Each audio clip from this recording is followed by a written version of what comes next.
How to change text message notification sound on Android. Hello everyone, welcome to this channel. I'm Emily and I'm here to help you out today. So without any delay, let's get started. So first of all, launch the messages application on your device over here, and as you do that, you can see the profile icon at the top right corner. So tap on it and then tap on message settings at the bottom.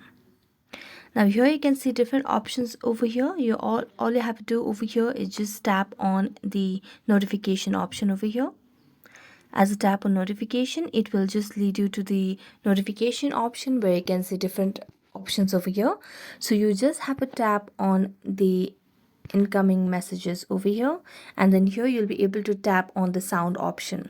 So right now it's on the droplets notification sound. So here you'll just have to tap and you'll be able to see different varieties of the music or the notification sound that you can choose from. So you can just tap and choose any of these and you can change the notification sound for text messages on Android.